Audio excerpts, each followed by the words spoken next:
Good morning and welcome to Face the Nation. Ted Cruz has picked up an additional 13 delegates this weekend in Colorado's Republican contest, bringing him even closer to Donald Trump. On the Democratic side, although Bernie Sanders won the Wyoming caucuses, due to the state's rules, he and Hillary Clinton both picked up 7 delegates. We begin this morning with Bernie Sanders, who joins us from New York City. Welcome, Senator.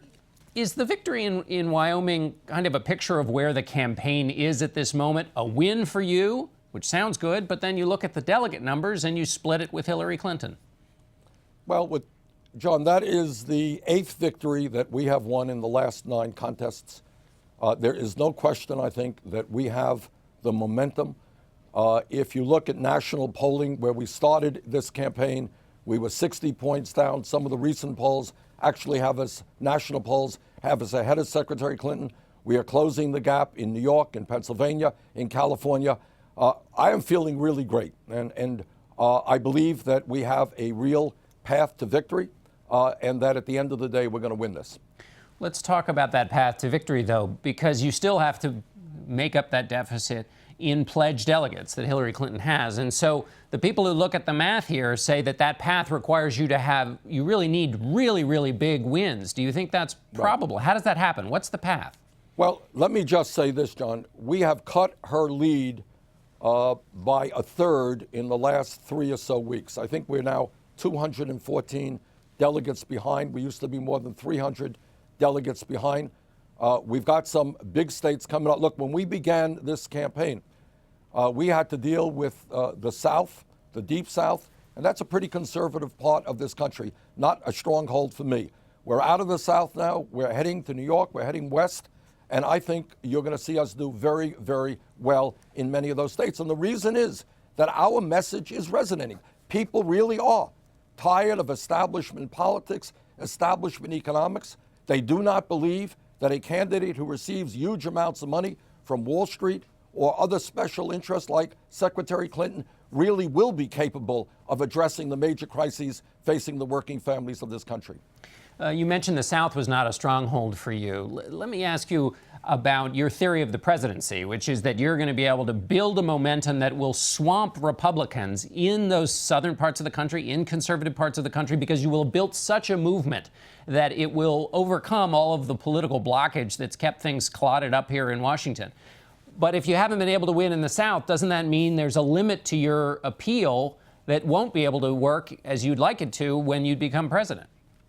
Well, John, that's not exactly what I've been saying. What I have been saying is that we are waging what we call a political revolution. And what that means is that no president, not Bernie Sanders or anybody else, can do what has to be done for the middle class of this country. Raise the minimum wage, pay equity for women, health care for all. Make sure that we're not the only major country not to guarantee paid family and medical leave, making public colleges and universities tuition free. I can't do that alone. What we need is a strong political movement where millions of people, working people, young people, stand up, fight back, and demand a government that represents all of us, not just wealthy campaign contributors. And let me give you an example, a contemporary example of precisely where that is happening. I have believed for a while now that we need a $15 an hour minimum wage. Secretary Clinton has supported a $12 an hour minimum wage. But what you're seeing all across this country is workers standing up, fighting back, and now you got California, Oregon, New York State passing $15 an hour minimum wage because people demanded it. That's what our campaign is about. Let me ask you about political movements. I was thinking about the 1980 Democratic race. Jimmy Carter won in the delegates, but Ted Kennedy said he had a movement, and so he contested it, even though he had not won the majority. He took it all the way to the convention. They had a big fight, and though Kennedy lost, he won the platform fights. He really used that moment to get across his message. Have you contemplated or thought about doing anything like that? Well, obviously, we will play an active role in shaping the platform. And what we're going to fight for is to demand that at a time of massive income and wealth inequality, the wealthiest people and largest corporations start paying their fair share of taxes. We're going to demand vigorous action in combating climate change so we leave this planet in a healthy way for our kids.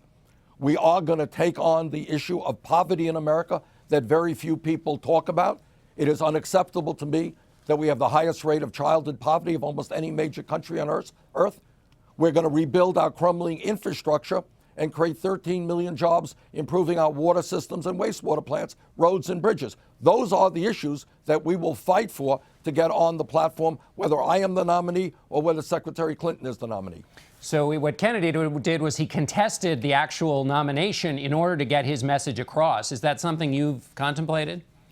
Well, our plan right now is to win this thing. And again, I think we're looking pretty good in New York, in Pennsylvania, in California, in Oregon.